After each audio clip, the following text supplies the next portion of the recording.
بسم اللہ الرحمن الرحیم نحمدہ و نصلی علی رسولہ الکریم اما بعد السلام علیکم ورحمۃ اللہ وبرکاتہ۔ دوستو، آج کی ہم اس ویڈیو میں آپ کو بتائیں گے دجال کے فتنے کے متعلق۔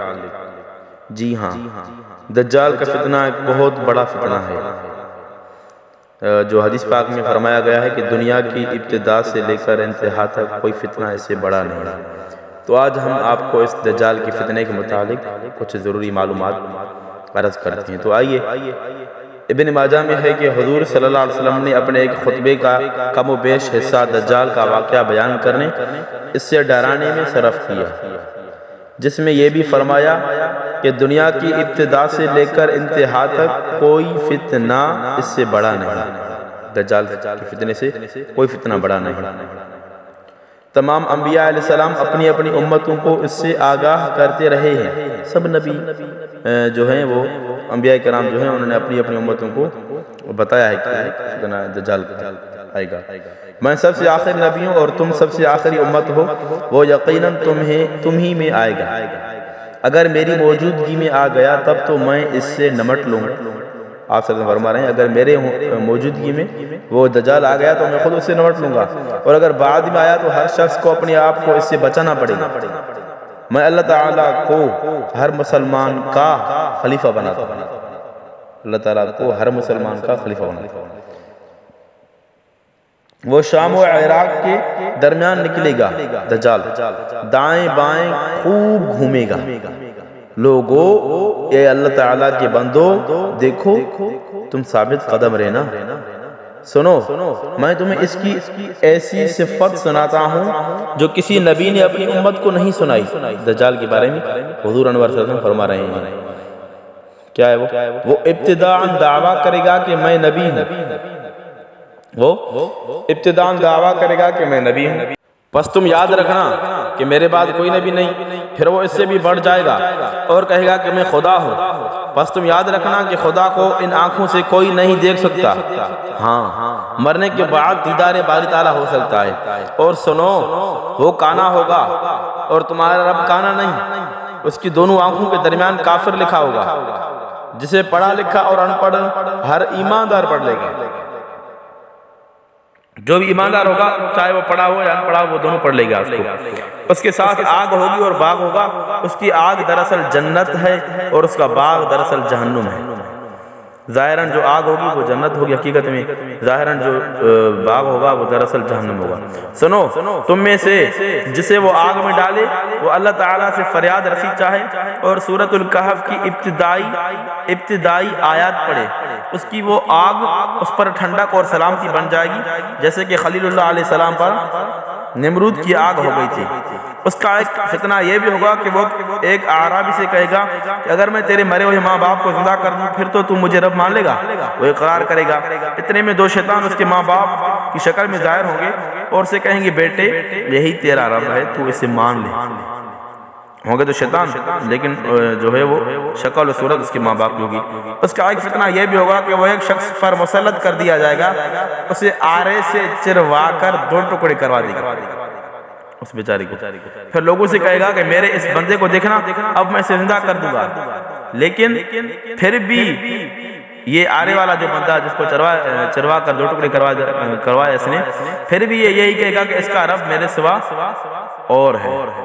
چنانچہ یہ اسے بٹھائے گا اور یہ خبیث اسے پوچھے گا کہ تیرا رب کون ہے؟ وہ جواب دے گا میرا رب اللہ تعالیٰ ہے اور تو خدا کا دشمن دجال ہے۔ خدا کی قسم اب تو مجھے پہلے سے بھی بہت زیادہ یقین ہو گیا، پہلے سے بھی زیادہ یقین ہو گیا۔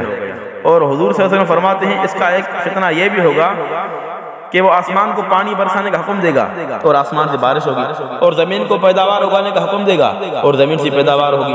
اس کا ایک فتنہ یہ بھی ہوگا کہ وہ ایک قبیلے کے پاس جائے گا، وہ اسے نہ مانیں گے، اسی وقت ان کی تمام چیزیں برباد اور ہلاک ہو جائیں گی۔ امتحان ہوگا یہاں۔ دوسرے قبیلے کے پاس جائے گا جو اسے خدا مان لے گا، اسی وقت اس کے حکم سے ان پر آسمان سے بارش برسے گی اور زمین پھل اور کھیتی اگائے گی۔ ان کے جانور پہلے سے زیادہ موٹے و تازے اور دودھ والے ہو جائیں گے، سوائے مکہ اور مدینہ کے تمام تمام ممالک کا دورہ کرے گا، مکہ اور مدینہ میں نہیں آ سکے گا۔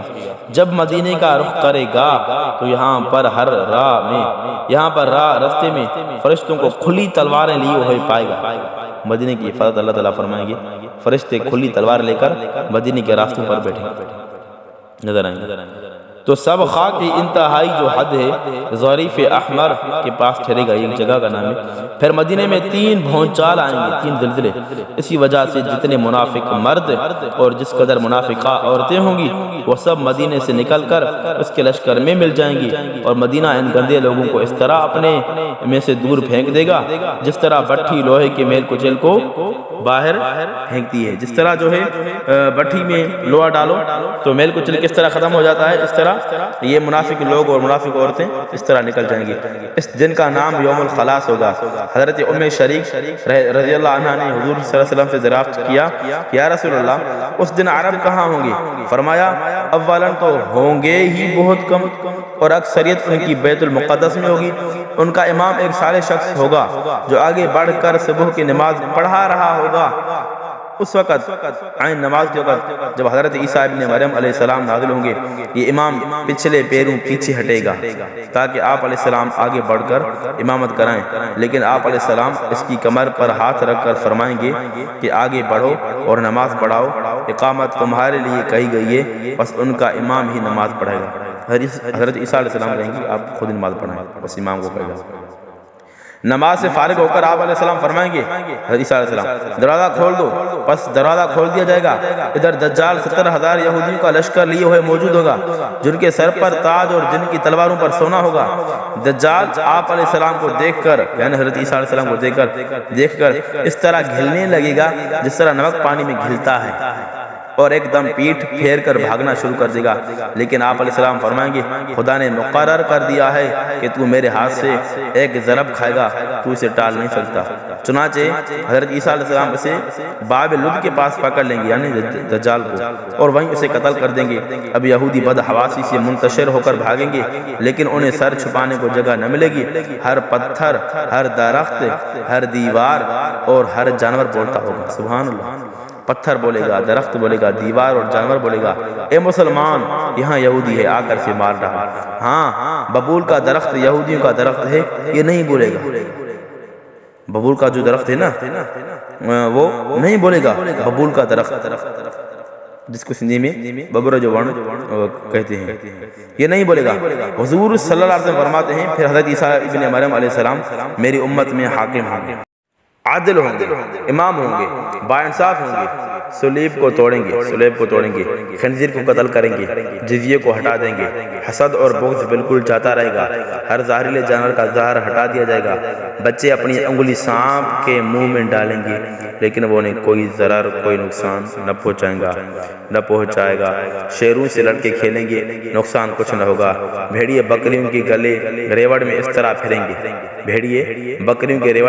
پھریں گے جیسے رکھوالا کتا ہو، تمام زمین اسلام اور اصلاح سے اس طرح بھر جائے گی جیسے کوئی برتن پانی سے لبالب بھرا ہوا ہو، سب کا کلمہ ایک ہو جائے گا، اللہ کے سوا کسی کی عبادت نہ ہوگی، لڑائی اور جنگ بالکل بند ہو جائے گی، زمین مثل سفید چاندی کے روشن ہو جائے گی، ایک جماعت کو ایک انگور کا خوشہ پیٹ بھرنے کے لیے کافی ہوگا، ایک انار اتنا بڑا ہوگا کہ ایک جماعت کھائے اور سیر ہو جائے، یعنی کہ برکت ہوگی، بیل اتنی قیمت پر ملے گا اور گھوڑا چند درہموں پر ملے گا۔ لوگوں نے پوچھا اس کی قیمت گر جانے کی وجہ کیا ہوگی؟ فرمایا اس لیے کہ لڑائیوں میں اس کی سواری بالکل نہ لی جائے گی۔ دریافت کیا گیا کہ بیل کی قیمت بڑھ جانے کی کیا وجہ ہے؟ فرمایا اس لیے کہ تمام زمین میں کھیتیاں ہونی شروع ہو جائیں گی، دجال کے ظہور سے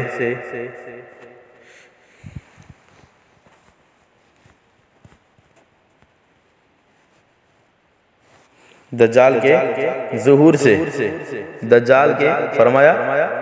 کے ظہور سے 3 سال پیشتر سخت قحط سالی ہوگی، 3 سال پہلے سال بارش کا تیسرا حصہ اللہ تعالیٰ کے حکم سے روک لیا جائے گا اور زمین کی پیداوار کا بھی تیسرا حصہ کم ہو جائے گا۔ پھر دوسرے سال خدا آسمان کو حکم دے گا کہ بارش کی 2/3 روک لے، اور یہی حکم زمین کو ہوگا کہ اپنی پیداوار کی 2/3 کم کر دے۔ تیسرے سال آسمان سے بارش کا ایک قطرہ نہ برسے گا، نہ زمین سے کوئی رویدگی پیدا ہوگی، یعنی کچھ بھی نہیں پیدا ہوگا زمین سے۔ تمام جانور اس قحط سے ہلاک ہو جائیں گے مگر جس سے خدا چاہے۔ آپ صلی اللہ علیہ وسلم سے پوچھا گیا کہ پھر اس وقت لوگ زندہ کیسے رہ جائیں گے؟ آپ صلی اللہ علیہ وسلم نے فرمایا، ان کی غذا کے قائم مقام اس وقت ان کا لا الہ الا اللہ کہنا، اللہ اکبر کہنا اور سبحان اللہ کہنا اور الحمدللہ کہنا ہوگا۔ تفسیر ابن کثیر جلد نمبر 1 صفحہ نمبر 670 671 672۔ اب ہم چلتے ہیں۔ السلام علیکم ورحمۃ اللہ وبرکاتہ۔